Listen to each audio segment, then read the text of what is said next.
नमस्कार दोस्तों, आप सभी का स्वागत है आपके चैनल डिवाइन भक्ति में। आज हम सभी सोमवती अमावस्या की व्रत कथा का श्रवण करने जा रहे हैं, जो इस प्रकार है। एक गरीब ब्राह्मण परिवार था। उस परिवार में पति पत्नी एवं उसकी एक पुत्री भी थी।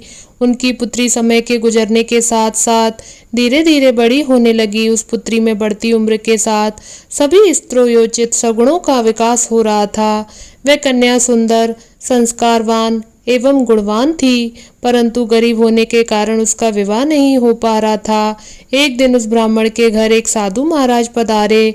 साधु उस कन्या के सेवा भाव से अत्यधिक प्रसन्न हुए।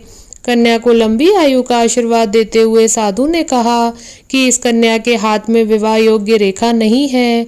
तब ब्राह्मण दंपति ने साधु से इसका उपाय पूछा।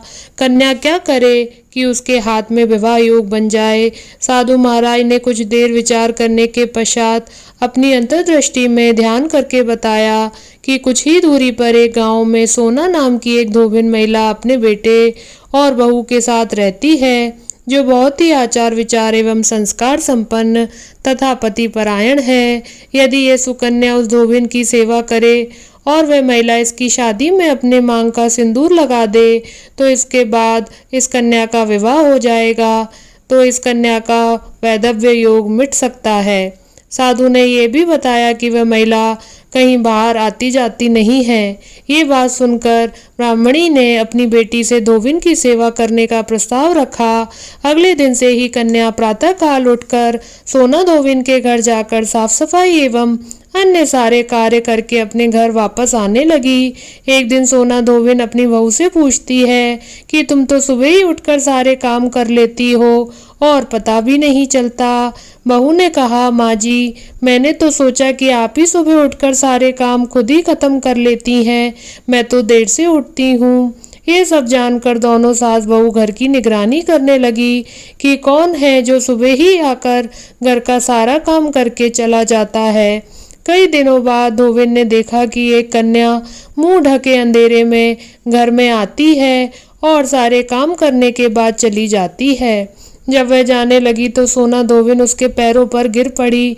पूछने लगी कि आप कौन हैं और इस तरह छुपकर मेरे घर की चाकरी क्यों करती हैं।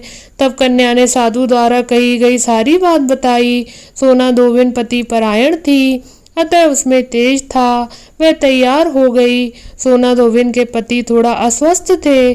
उसने अपनी बहू से अपने लौट आने तक घर पर ही रहने को कहा। सोना धोबिन ने जैसे ही अपनी मांग का सिंदूर उस कन्या की मांग में लगाया, सोना धोबिन का पति मर गया। उसे इस बात का पता चल गया। वह घर से निराजल ही चली गई थी, यह सोचकर कि रास्ते में कहीं पीपल का पेड़ मिलेगा तो उसे भवरी देकर और उसकी परिक्रमा करके ही जल ग्रहण करेगी। उस दिन सोमवती अमावस्या थी।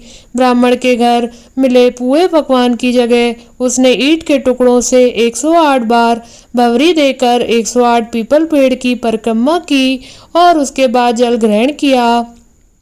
ऐसा ही करते उसके पति के मृत शरीर में जान वापस आ गई। धोबिन का पति फिर से जीवित हो उठा। अगर आपको ये कथा पसंद आई हो तो कृपया शेयर, लाइक या कमेंट जरूर करें। कृपया अपने किसी भी तरह के सुझावों को अथवा विचारों को हमारे साथ अवश्य शेयर करें। ओम नमः शिवाय। जय श्री कृष्णा।